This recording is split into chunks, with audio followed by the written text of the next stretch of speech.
Cool. All right. Oop, that's not it.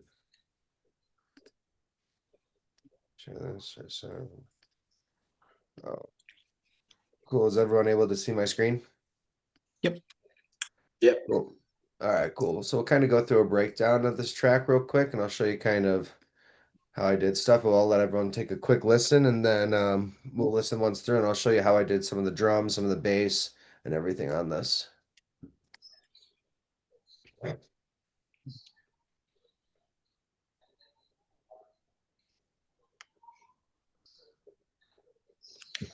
We can't hear that though.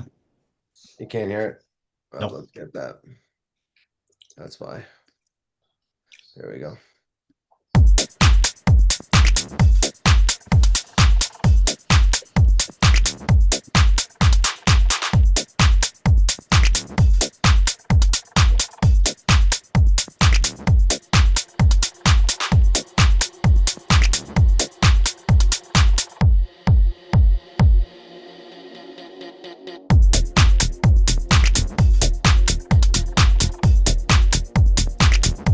So you can kind of see I'm already, so when I'm doing my intros, you can see I'm starting to filter in my main bass by using an automation tool.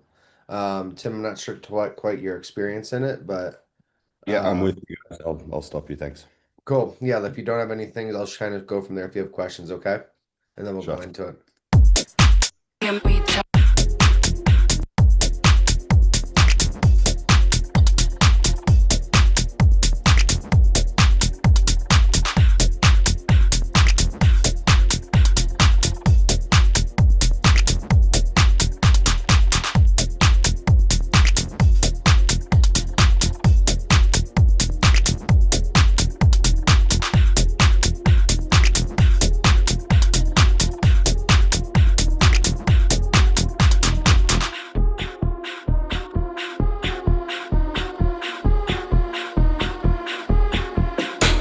Give me tunnel vision.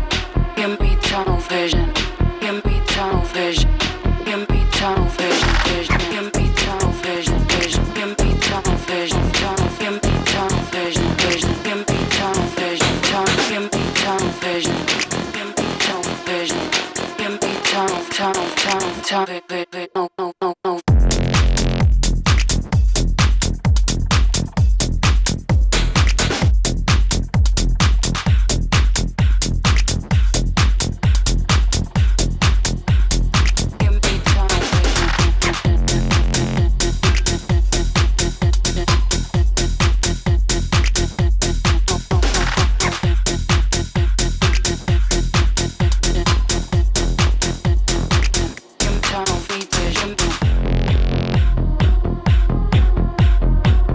So kind of like a little breakdown of this, right? So some interesting ways of getting vocals to be interesting. I think this is a really, really cool lesson on how to get your vocals to sit. So some cool and ways of doing this is splicing up your vocal onto like a gate area and then actually picking out the areas that you want to splice it up to.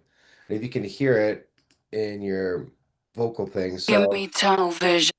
Give me tunnel vision. So I played it on my computer like that, where I was just like, okay, let me splice it up to areas that I want to do. And I just wanted to make it kind of like groove with it a little bit more. So I didn't sound like everything else, right? So then I even spliced it up even a little bit more, kind of creates a new groove into it. And then we can go into like the second breakdown of it where we can even do it a little bit more, where it goes into that. But then I also take the same splice level. I did a mix at 100 and I made it at like a whole reverb type thing in the background so you can hear it together where it's really full. Give me tunnel vision, vision. Give me tunnel vision.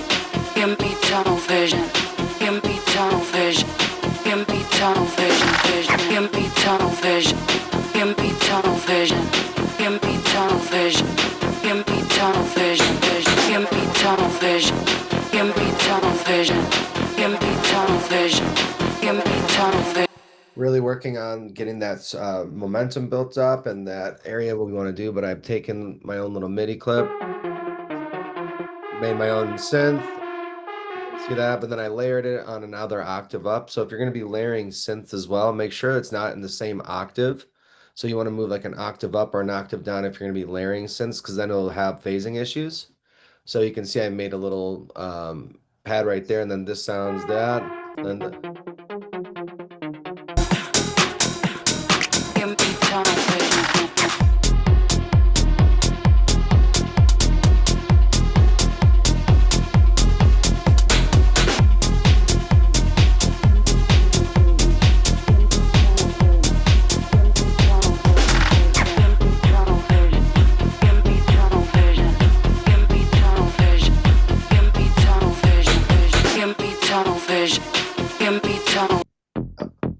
automating the space up with opening up the filter, so it's getting a little bit of a grimy texture there. Tunnel vision. Give me tunnel vision. Give me tunnel vision. Give me tunnel vision. Give me tunnel vision. Give me tunnel vision. Give me tunnel vision. Give me tunnel vision. Give me tunnel vision. Give me tunnel vision. Give me tunnel. Give me tunnel vision. Give me tunnel. Give me tunnel vision. Give me tunnel.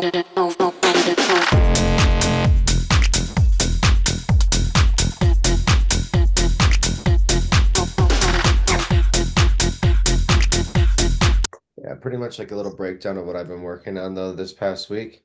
So, but yeah, you can see there's a lot of tension being built in these parts where I'm actually being patient instead of just dropping it after 16 bars. I'm actually adding another 2 bars in here, make sure we're building that tension up and using a ton of automation, such as auto filters, opening up filters on synths, taking repositioning vocals to giving them another purpose here. So you can hear, for instance, I took one of the vocals and I put this 100% on wet and a feedback.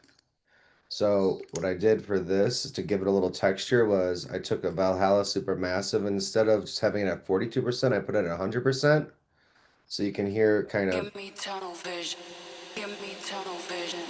Give me tunnel. So what you can do is you can freeze and flatten that.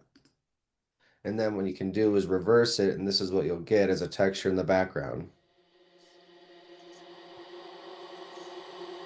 Give me tunnel vision. Give me tunnel vision. Give me tunnel vision. See how it creates like that big wide space, and you don't have to do a ton, and you're just repurposing the vocals and repurposing the things that you need for those type of things. And then drum wise, you can hear I just have my hats, my foundational elements. So Tim, Darren, I don't know if you guys, I know you guys are new here, but my biggest thing I tell people all the time when you're making tracks is get your foundational elements right. You need to have your hats and claps and tops separated, because your foundations come from your kick, your hats, your claps, shakers. Those are the main elements of house music anywhere you go. So it doesn't matter if you're making piano house, it doesn't matter if you're making tech house, progressive house, everything needs to be a foundational layer. So you can hear,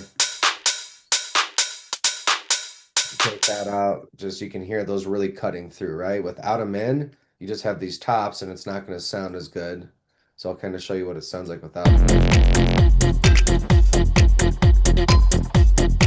See, it's like there's nothing there. And these are just the tops and the perks I have.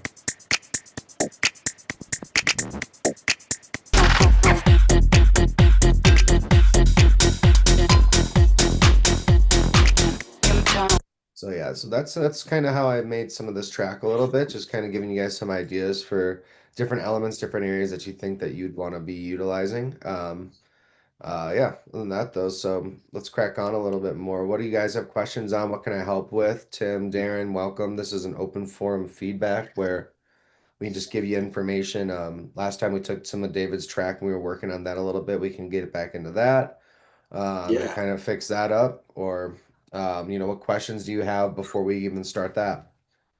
Well, this is my first Q&A, so I'm just kind of willing to look, watch, and learn for now. Like, as in, like, some like, I'm not as advanced as you guys are. Okay. So I'm diving straight into the deep end and trying to absorb as much as possible. Cool. Yep. And this is a great place to start. Obviously, what I do is I'll go through some of the tracks that I've made or work with people on some of the things and kind of show them elements on how to get things started. Mm. For instance, if you want to go over templates and stuff, Darren, we can go over like how to get your track started from scratch, right? How to get a good foundation going, how to pull in reference tracks, how to get those elements working in a good direction. Um, Yeah, those are areas that we can even start today if you want to do that. I mean, is that would that help you guys? yeah, yeah. That sounds great. Well, Tim, how about you? Yeah, I'll second what Darren said. I've got some experience with Ableton doing sound engineering, but obviously very little production. But I'm happy Yeah, to what you guys have got, and I mean, thanks for sharing. We appreciate it. cool. Yeah, Yeah, yeah, yeah. I've got lots of I've got lots of unfinished tracks. yeah, But yeah, yeah. I yeah, can I can help you finish a lot of that stuff. yeah, That's like kind of my specialties. You can see like this track isn't even done, but what I did was I usually start with the loop. So I'll just kind of show you how I start to begin tracks. And David, we can crack on with your track here in a little bit once I get some of the foundational members here figuring this out.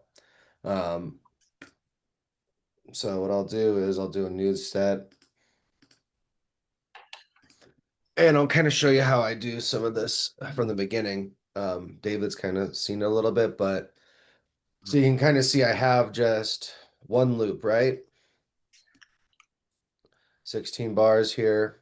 And I just started basically off with just a kick group where I found a lot of my elements that I really like. I find 5 or 6 or 7 different kicks that I really like, and you can kind of make it into a drum rack. And I can just test out different drums. So you can kind of hear how I start with my kicks, trying to find my kick. I'll solo these down.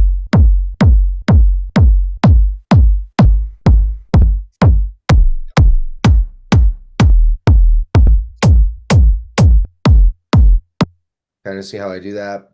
Do you guys know how to make a drum rack? yeah, yeah. Yeah. From the course for learning Good. Ableton. I remember the part where Elysia told us that you can Cool. come up with your own kind of original kick by like combining 4 different kicks and having them all at 25%. Yeah, Like you could do that. Right now, I mean, so Alicia is right. You can do that. She's just showing you how to get creative with kicks.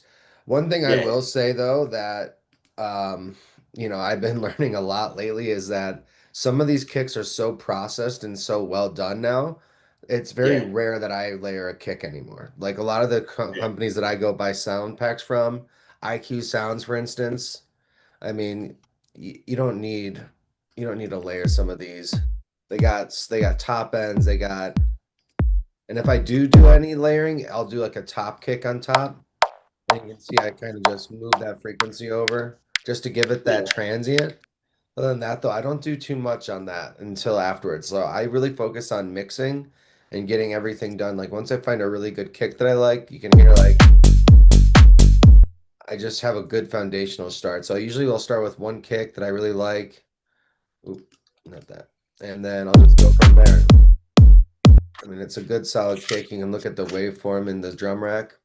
It's got a nice looking foundation to it. So, and it's got a really good transient in the beginning. So, I mean, I don't need too much more than that. So I wouldn't want you to overthink that part, okay? yeah, Because that's when it gets a little tricky, especially for new when you're starting out. Just find really good. Your job to start off is to find good foundational elements.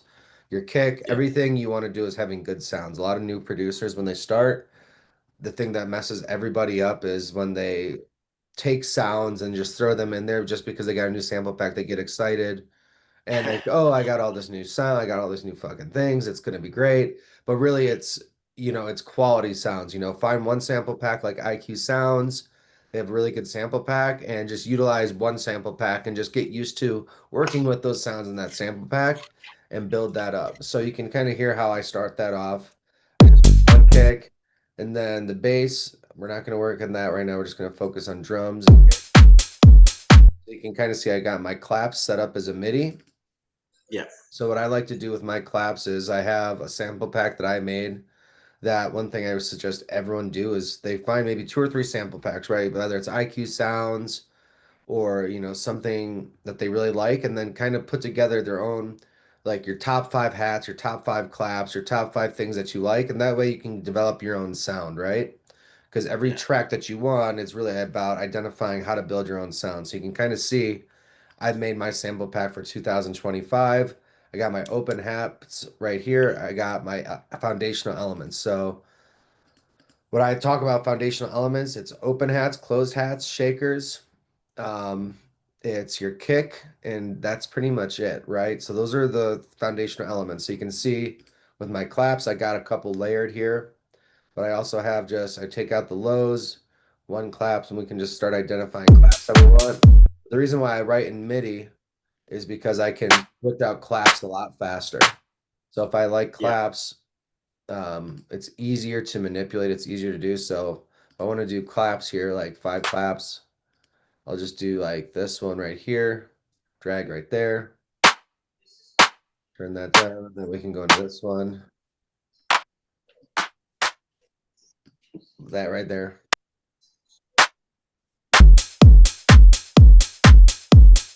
And then usually what I'll do is I'll go into this, and I usually like to bring my sustain all the way down. And I like to mess with the decay and the release whenever I'm messing with my claps, so I can hear the difference. You can hear it's usually the decay is everything.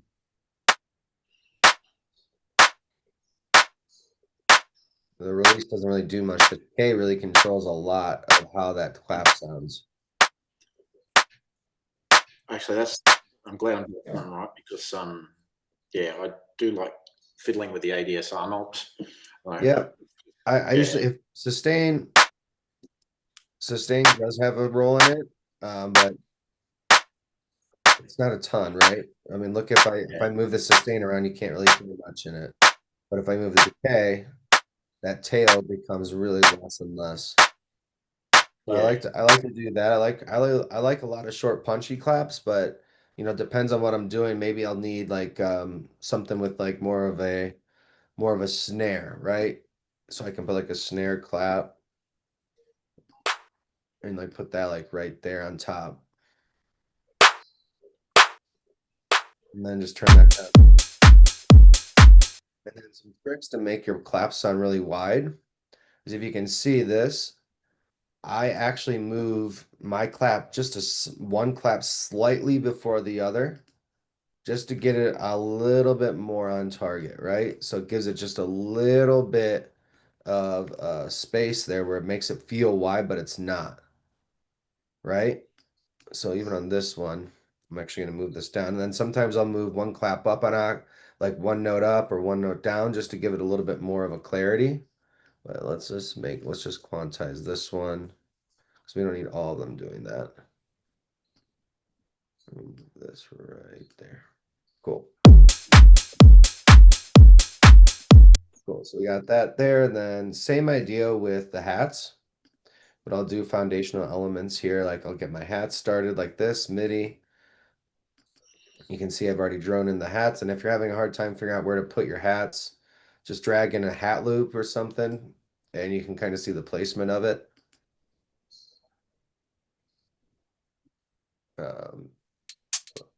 But yeah, you can kind of see where that would go. Just makes it a little bit easier for everyone. Right on the 3, right there. And then you can see I got a closed hat.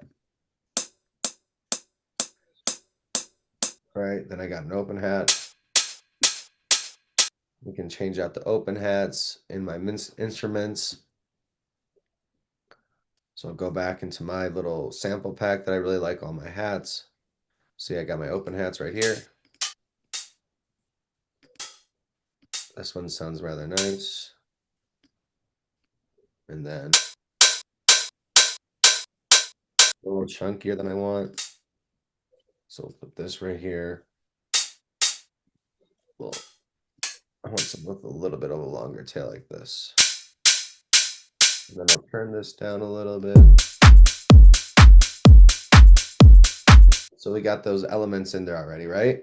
So that's such a huge aspect that I'm trying to get across to a lot of people that start the program or start a new program is if you can't get your foundational elements right, you're really going to have a really hard time trying to get a track to sit well and make a club ready, because if those foundations aren't right, how are you going to get a track to sound good in a club, right? So it's really important to build this 16 bar loop, get that idea really nice and full. So we'll kind of go through that a little bit more today too. And then David, if we want, we can go and have like a one-on-one session later this week where we can give a lesson on going through them and finish helping you finish that track too, okay? Yeah, cool. I Yeah, think awesome. that'll be good. But so as you can hear those, I got those foundational elements right. Now I can go into my top ideas. So my top ideas are my fast hats, top loops, things that I have everything organized with. So it's like my eighth notes, my 16th notes, my fast hat ideas.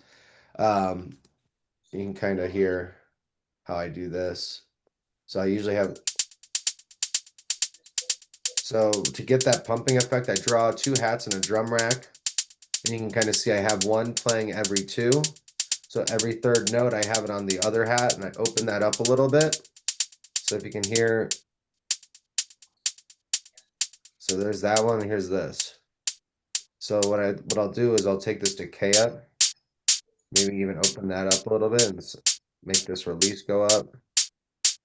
So you can kind of hear them together now. And then what I'll do is I'll take a duck or a side chain. And you can kind of just see like I do like a little bass note side chain on it. With it off, it just sounds like really normal. With it on. So it kind of gets at that pumping effect, right?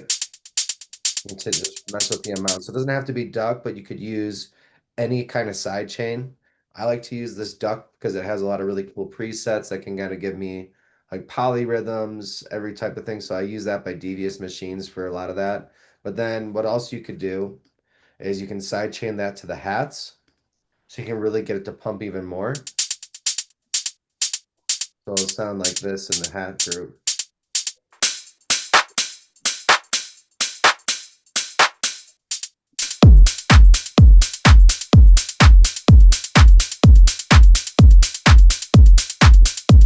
So it's that, right? So you just want to get those that down. And then a shaker note, you could just do a 16th note. Shaker note, take down that sustain, take down that release a little bit, take down that decay. You can put a duck on it. If not, it'll sound really plain, right? But I like to sidechain all of my shakers because that's kind of like one of the traditional ways to make a shaker sit more, is to give it that kind of that own little groove to it. And then you want those shakers to really sit well within it. So like I said, same idea. Take any side chain. Let's, for instance, we could even do like, are you guys using LFO tool, or Darren, what are you using for side chain? I think I use auto filter and use the side chain in that. Well, you can use that. Tim, do you have any way of Yeah, what do you use? LFO. LFO tool. So let's just do an LFO tool. And kind of do the same thing there. We can just use a preset like we just do like sidechain one. Same idea, right?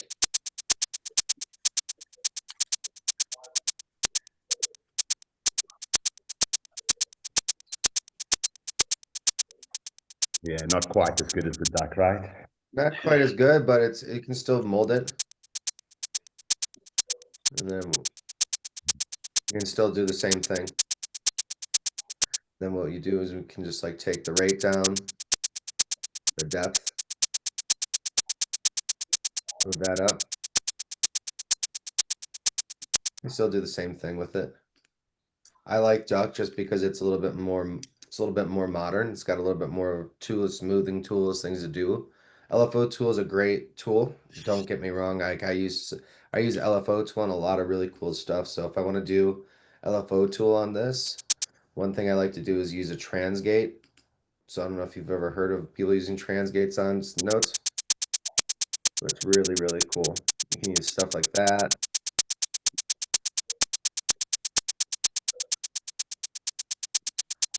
It's really cool on vocals too. So if you pull in a vocal, LFO tool can use a transgate on certain things. But for this purpose, we'll just stick with kind of like just using that as just a regular side chain.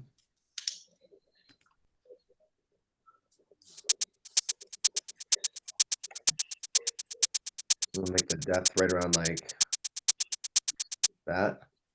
So yeah, now we kind of got that. We'll bring the shakers down a little bit. And I think that'll be sounding good.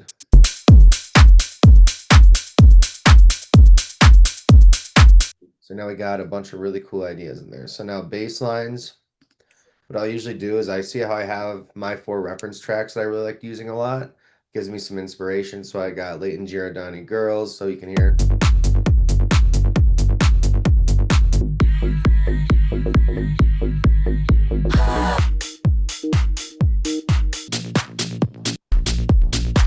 So we can do a bunch of different bass lines with just those ideas, right? So usually I'll start off by just having one on every upbeat. But usually what we can do if we want to do like a rolling bass line, we can do something like this, where we can go every quarter note on a 16th pattern. So if you guys don't know, so this is how we can make a rolling bass line. And usually if I'm going to be doing bass lines, I will loop one area.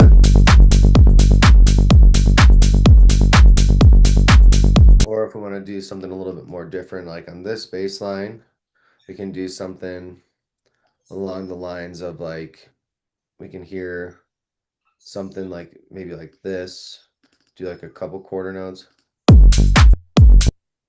maybe even like start like maybe something like this. And I actually like to keep my bass lines very, very simple, right?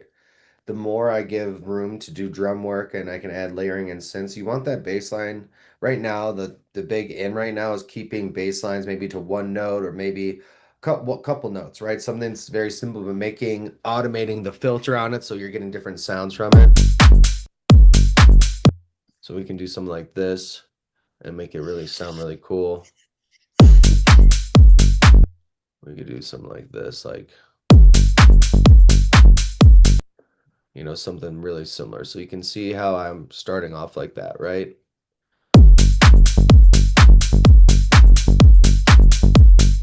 Already getting that rhythm already. Now, if I want to start always, so if you want to do bass and getting bass sounds, usually what I would recommend is just starting off with like a saw or something really simple. So I have a bunch of different sounds saved up that I used over the years that I really enjoy working with. So you can see I just have a basic saw wave in my first, down 3 octaves. And then I have a different saw in a triad, down 2 octaves. And then my envelope 1 is just a little bit of sustain right here, a little bit of release kind of right before this 1 second mark. And my attack is right around like 2 milliseconds, right? And then I just kind of have that opened up like that. And then filter, just a little distortion. You just put that in the mix at 100%. Equalizer, I'm not sure if so that's good too. Chorus, I'm not sure if we need that. But yeah, so it's kind of how I get a good bass sound right from the beginning, right? I just try to manipulate different sounds. So if you want to go into packs for bass sounds, I highly recommend Kick and Bass. If you go onto their website, they have really, really good presets. Other than that, go to the Deceivers. By Evolution Sound is really good for different bass sounds. But my whole thing is there's so many people making so many amazing sounds right now. They're like learning sound design is one thing, but you know, sound design is also for me, it was I don't need to, there's people out there making all this really simple for us. Find really 5 to 6 different sample packs that have really good sound design in it and just manipulate the sounds. Learn the basics of sound design, right? Your ADSR, how to apply filters. That's really how to make your life easy. A lot of people will say, "Oh, I got to make this from scratch." It's bullshit. You don't need to make anything from scratch. It's good to know how to do it, but it's not.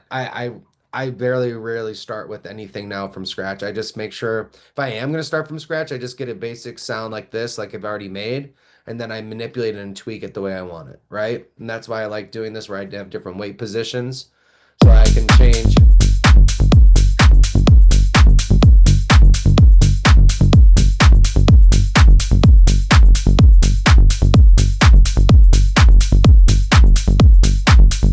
And then I can just mess with the ADSR a little bit and bring the sustain down, bring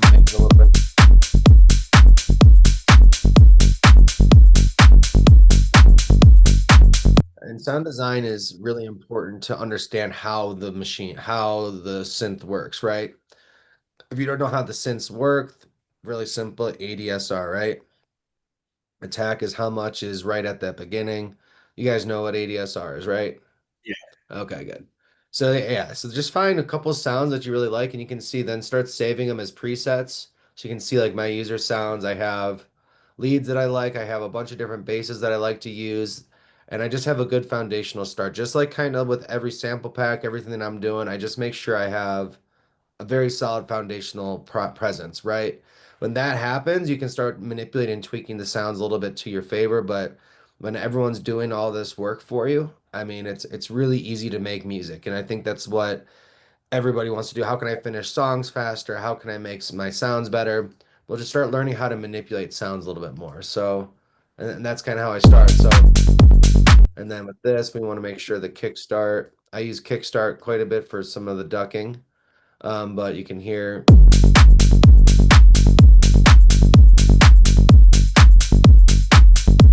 So yeah, we have different couple bass lines here, right? So now we got, what bass line do you guys feel like you want to use for this example?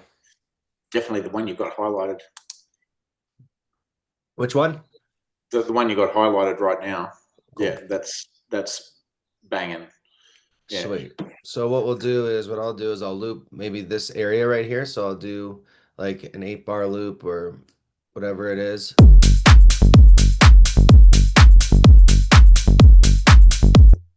Cool.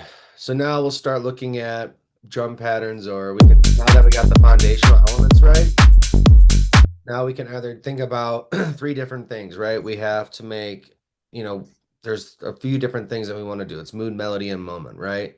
We want to create a mood, we want to create a melody, we want to create a moment. That usually involves a vocal, usually involves a synth.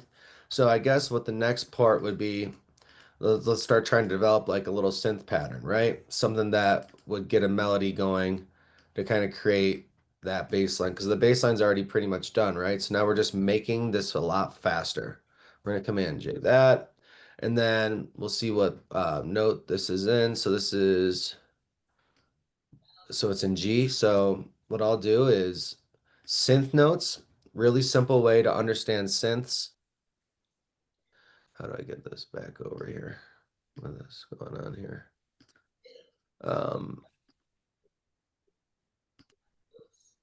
I get this up. Let me get this over here. So what I really like to do is I'll make this in G minor.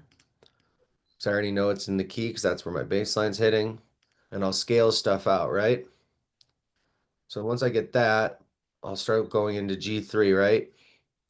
So I'll start looking for G right here. And that way we'll just start getting basic synth patterns down and start making some notes, right? So I'll scale it so I can just see exactly what notes will fit well. So we can go into and just keep it on a basic pattern, right? You don't have to have any sounds in there yet. We're just getting the basic notes down.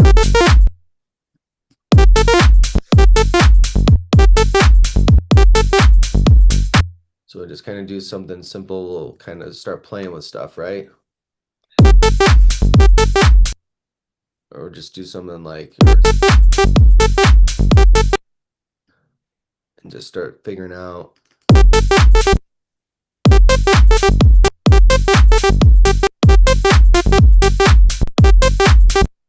And we'll just keep messing with it. So something like that sounds pretty solid. And then maybe we want to do something like really simple on this end, where we do we don't want these like kind of close, so we'll just kind of make these a little bit different.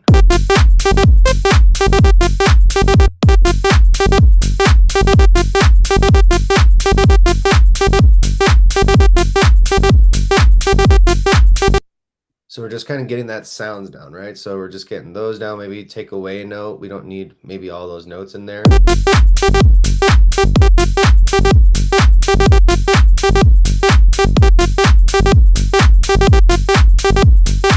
Down. Now we can start kind of going through sounds. As you can see, I kind of have a bunch of different presets here, but I like to use a lot of the deceiver sounds for like lead synths, chords, or anything. So if I want to do like So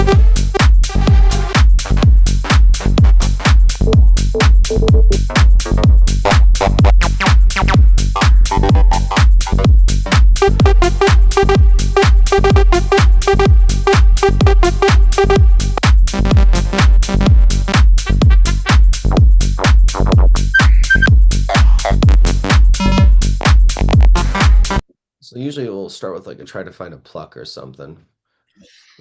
Like a short pluck.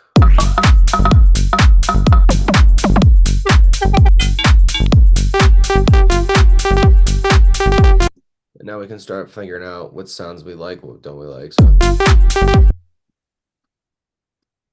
maybe even start like, maybe just do something really simple. Start doing some different notes now. Something maybe a little darker.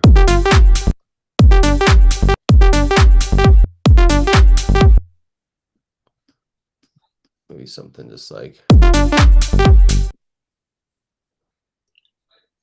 you know, something simple.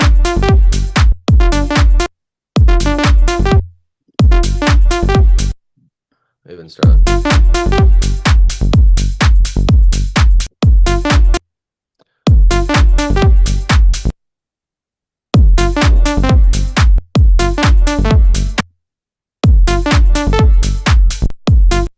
Maybe even start like there. See how I'm just messing with notes right now? We're just getting an idea of going.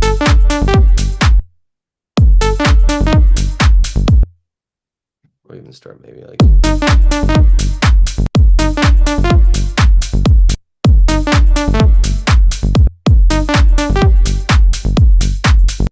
Cool. So now we kind of can see how that can go from there. Maybe something like that.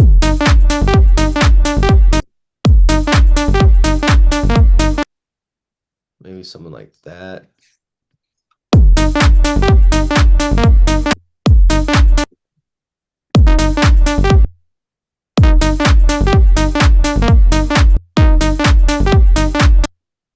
Maybe we want to move these over a little bit.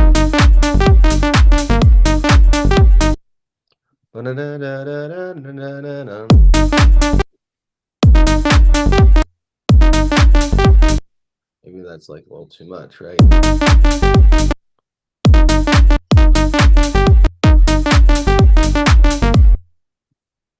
Maybe we need to just keep it simple, right? So this is kind of how I start with my melodies.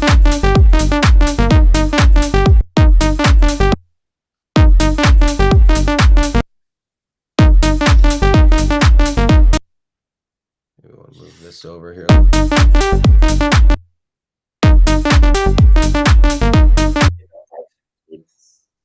So this is kind of how I just start messing with notes and stuff until I get a melody down that I really like.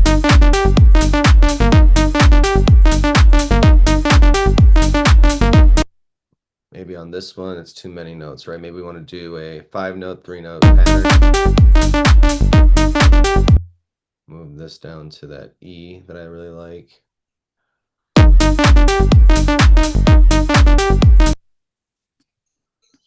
Just kind of do that.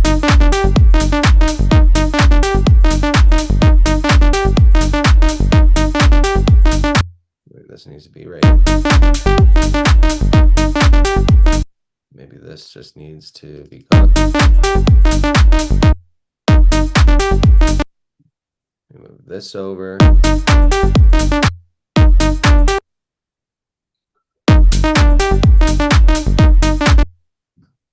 See how we're just starting to build stuff out?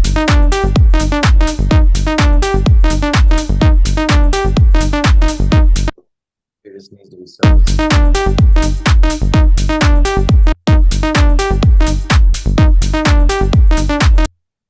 Maybe simple is better on this.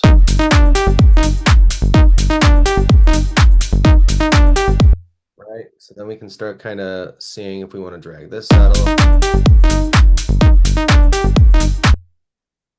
And then maybe make a last note like right here at like G or something, right? Now we can kind of see how.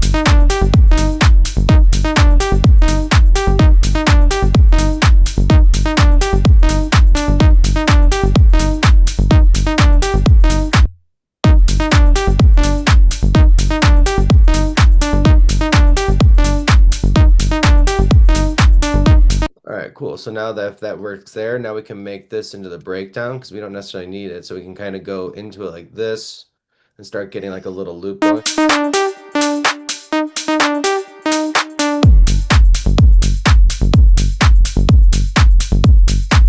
We're kind of starting to see how those progressions are made, right? So now that we got that going, now we can start building these drums up a little bit because we have a melody kind of in place already. And then we can start tweaking it up. Now, the whole thing of this process is to try to write faster, right? The reason why I'm doing this way is to show you once you get those elements down, we get a little bit of a melody down. Now we can start building out some different top ideas, some different things that go into well with it.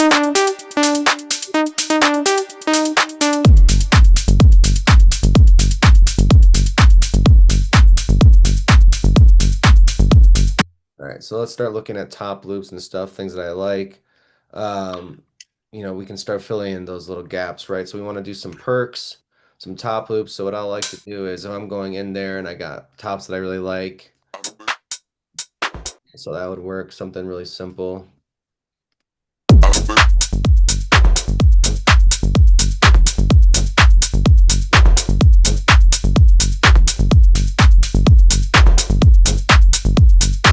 So really simple. So what I'll do with these, because I know I got transients already going with all my other things, I'm trying to just fill in the gaps, right? So I'll take my beats mode right here, then I'll take the transients down of this down to probably around like 50%.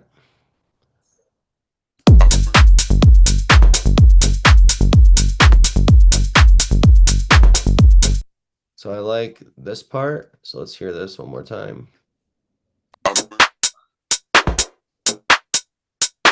So I don't know if I need this part right here, right? I don't know if I need, so what I like.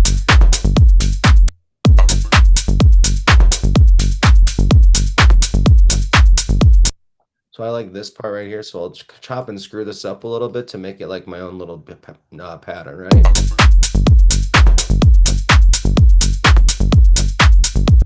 So I like this and I like that. So what I want to do is that, then I'll start moving what I really like.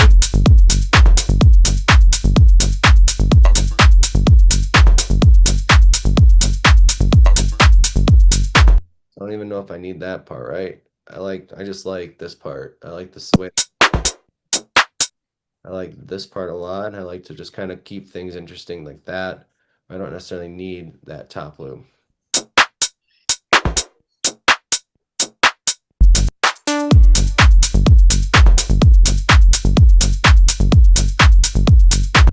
And then what we can do on this is what we can do is we'll take this out. We'll have a delay there because we don't necessarily need that one note playing too much either. So now we're getting a little bit intricate, right? We're seeing how things can chop and screw to make it sound like it's your own top loop without making it like feel like you're just dragging and dropping.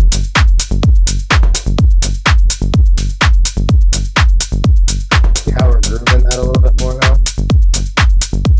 All right, now let's get some perks in there.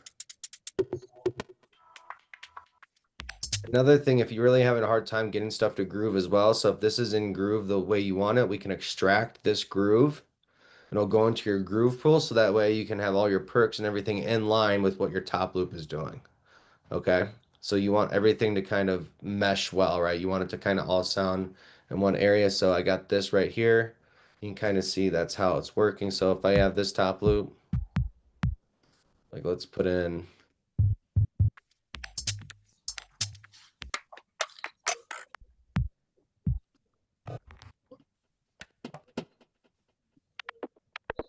So I don't love those, but let's look for a perk loop here.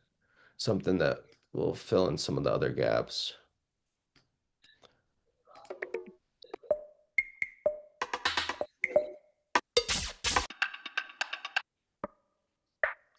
Like this one might sound all right. And then what we'll do is I'll take this. You can kind of hear what that looks like. So if I move this, if I commit it, this is what it will do. If I drag that extracted groove on there, I'll commit it, and this is what it will look like. You can kind of see it moves it over a little bit. But if I don't take it in there, it doesn't do much, but it's still applied. So let's hear what that sounds like with everything.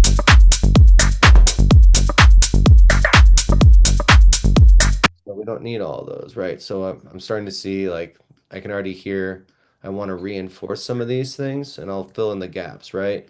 So I'll fill in this gap right here where we know there's some room, and then I'll delete maybe like one or two of these. Maybe I'll, yeah, so this is all I really need right here to fill in kind of just some perks and some other fills, right?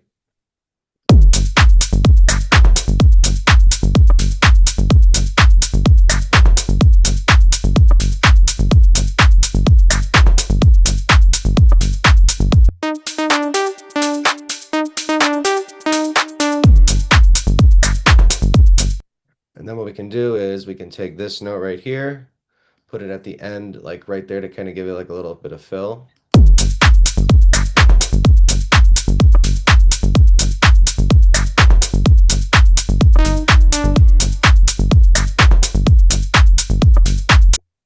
And then we can start looking for a vocal in G minor, something simple, something like a spoken word, right? We don't need to do anything crazy, but Yeah. let's see here, like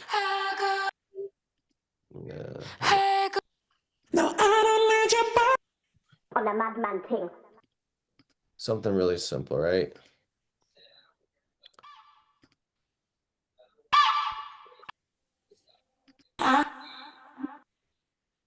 Let's look for some. Well, so we can do like a Vox or something in there. I like that. I don't mind that at all. We can go into it like this.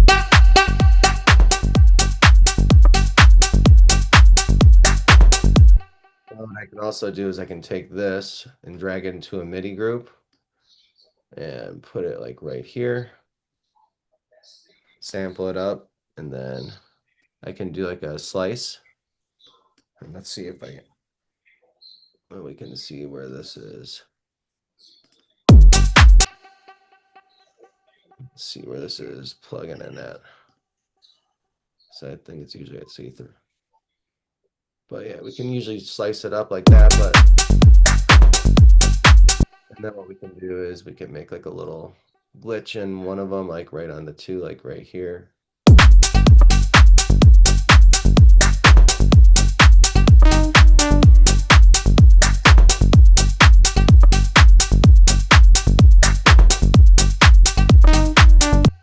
You can hear this is a little off. So what I'm going to do is I'm going to move this over a little bit to like right here. And I'll do the same for this one, move this right there. And then I'll do the same for this. So I'll start moving this last part over. So we can have that right there.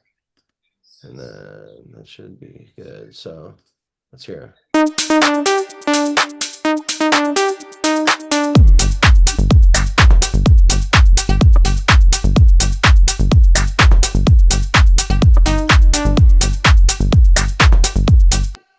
Kind of see we're already starting to get a little bit moving in a good direction, right? So what I'll do after that is I'll start looking for like a drop synth, right?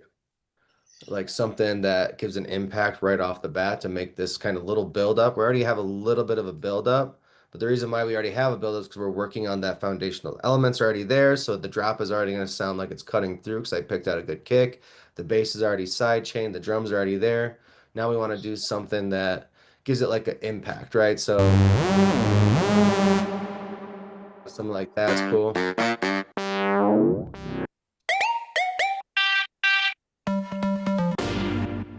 like something like that would work. Like some of that would be all right. We can just put that into like a synth part.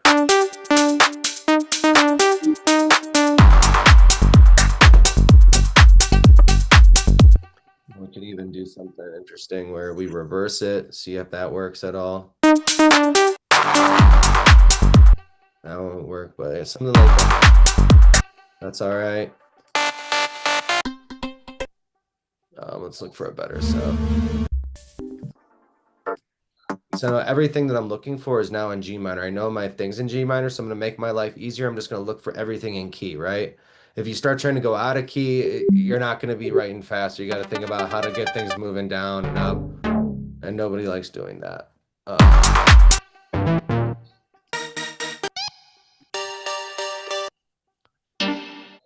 guess like that would work.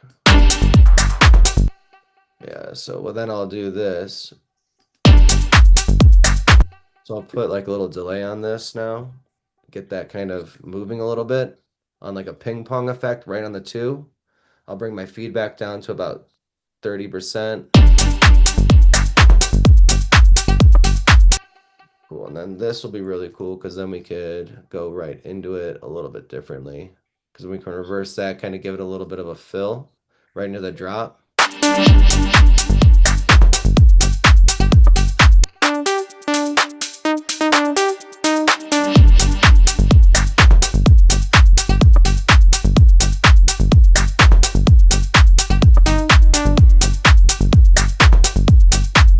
And then yeah, so that's kind of how I build stuff out to start. That's like literally the foundational elements, how I move fast. You can see everything's sounding good already. We don't have to do a ton of mixing. We got a bass line down. I keep it really, really simple. Um, I just go and find little patterns that I know works, right? Melodic patterns like 1, 2, 3, 4, 1, 2, 3, 4, 1, 2, 3, 4. Think about like if you're playing the drums, what kind of patterns you want on your drums. Like think about if like all your favorite bass lines that you hear from all your favorite rock musicians, right? And just start thinking about how simple their bass lines are. They're really not that crazy. Um,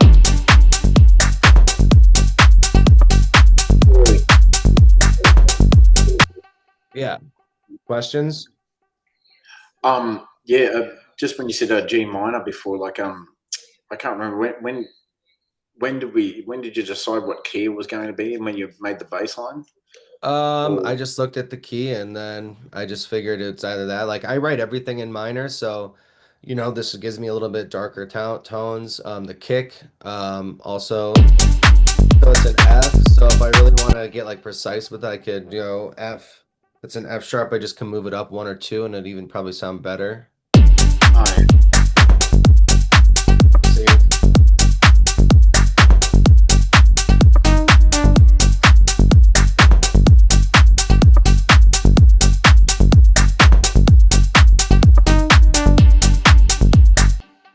So we can even do something like. See, now I got this loop going, and now I can just copy and paste this over, copy this over, and then now I got a whole entire, I just got a basic loop going. And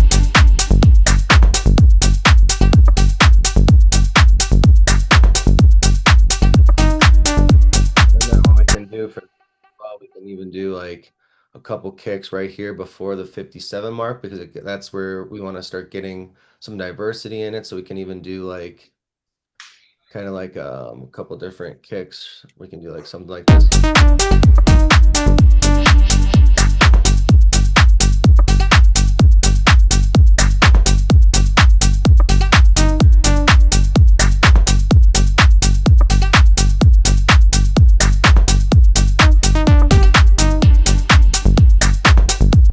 So simple right there. And then on my, I usually have a Oxford limiter on everything as well.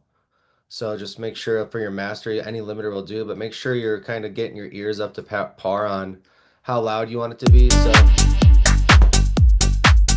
I will usually like my limiter, so you can use any limiter really, but for me to get a good clear idea of like what's going on, I like to kind of have my limiter on the master channel always. So I can just kind of get some loudness going so I know exactly where I'm going.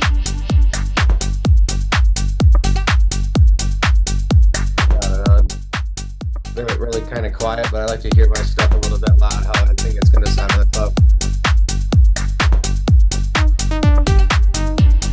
And then just make sure, you don't even worry about, if you're picking out really good sounds, don't worry about the mixing part. Just get this pattern down. Your idea is the most important part of everything, right? This is where your foundational element, this is where your ideas come from the most. This is super important. So this is how I kind of want to, I'm really happy that we're actually starting you both off, kind of seeing exactly how the foundational elements are really important, especially when you're sound engineering. I can't tell you how many sound engineers are listening to people's mix when they get it sent to them, and they're just like, what the fuck? Like, then they gotta fix everything from the scratch, and then got to go through and reinforce the elements, reinforce a lot of different sounds, and you got to try to make harsh sounds really, really sound better than they really are. It makes a lot of sound engineers work really easy, but if you get your elements right and you have good sounds from the beginning, you don't, I mean, there's not a lot of harshness, and you can even see like there's nothing really peaking over anything on these things where like I don't see any super crazy transients, things that are coming out that I'm just like, oh, like that sounds like shit. I don't have to go searching and destroying for harsh frequencies. Obviously, there's probably going to be some stuff going on with that. But yeah, so that's kind of how I start to build out my tracks, Darren, Tim. Like this is, the pro way of doing it. If you really want to start getting really good, just get like 5, 10 different ideas down, right? You don't have to do a ton of different stuff, but just get like a basic loop and pattern going. And yeah, that's how I start everything. And that's our hour for today. Oh, brilliant! No, thank you for that. Thanks. That's great. My Yeah. Ableton, yeah, is a pretty stock standard at the moment. Like I don't have any plugins. I've just been mucking around with the You don't the need any free stuff plugins. they give you. Yeah, you And don't need any plugins. That's good. yeah, yeah. So but the thing is, when you said like you don't have to like build your sounds from scratch, which is what I've been doing, like, and Right. I've been going down rabbit holes, constantly trying to Right. perfect whatever sound I'm looking for. So is there any like what are some sound packs that like you definitely recommend? So I would go, so I don't know what your guys' sound is, what you're going for, but I like IQ sounds. I would go into IQ sounds. Anything that you get from them is going to be good. I Yeah, definitely recommend IQ sounds.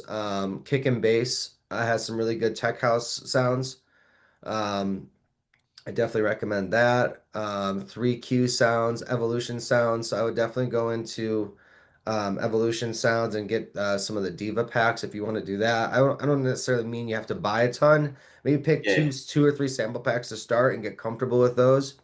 But definitely IQ Sounds is where I think is a really good start. I think they have I think they got a really good idea of foundational elements. You can definitely use Splice for a lot of this stuff, but I mean, you might as well just buy a couple packs, drag them into your DAW, have them in the folders right here, and then just start utilizing some of that. You don't necessarily need to use the start from scratch, right? So I mean, they're only like 30 or 40 bucks USD. I know some people might be, I don't know who's strapped on money or whatnot, but you might be able to find some packs like for free to start off with if you want to do that on the internet, like some sample packs. But yeah, this is definitely where I would start. Like something minimal, something that you can just move around with a little bit more. And then maybe a couple, maybe like one serum pre pack if you have serum. But if not, you don't necessarily need serum. You can just mess with the max automation sounds already that you have for okay, instruments. So you don't necessarily need Serum, but it's definitely, a plugin of choice for people who are producing, to have one synth. I would definitely recommend having at least one synth outside of the regular one that you're using. It's With not Serum, necessary, but I did rent to own on Serum about a year or so ago, so I own it now. And they did like the free upgrade to Serum too, but I think it was like $6 a month over a year or something. nice. okay, But it was quite affordable to do it that way.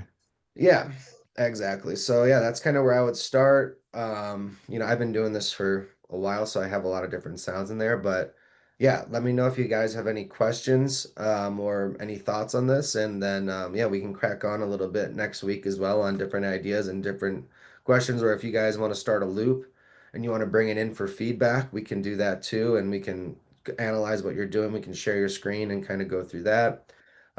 Like I said with David, he sent me a track of his that we just went in. He sent me the whole entire project, and we just started reorganizing and getting that fixed up a little bit to get that into the DAW. So, David, like I said, we can probably set up a time if you want to do like a half hour where we can dive in a little bit more, and I can send that Yeah, magic. project back to you Yeah, after shit, I'll give that. you a free man. Yeah. So yeah, that's kind of how I would do stuff. You guys feeling good about that? yeah. No, that sounds great. No, All right, really helpful. Cool. Tim, you have any questions? Oh, thank you. Lots of great actionable advice. I appreciate it. That was great. Cool. Looking forward Perfect. to what David put together. Yeah, well, I got to get yeah. to the 9 to 5 now, so it's about 8 a.m. over here in Colorado. So Oh, it's midnight in Australia. Yeah, yeah, that's I'm all about to right. go to bed. That's all. Yeah. I'm waking up. You guys are going to sleep. So we'll talk here soon. Okay. Thank you very Yeah. much, Luke. Cheers, guys. All right. Okay, Thanks, thanks, mate. See you.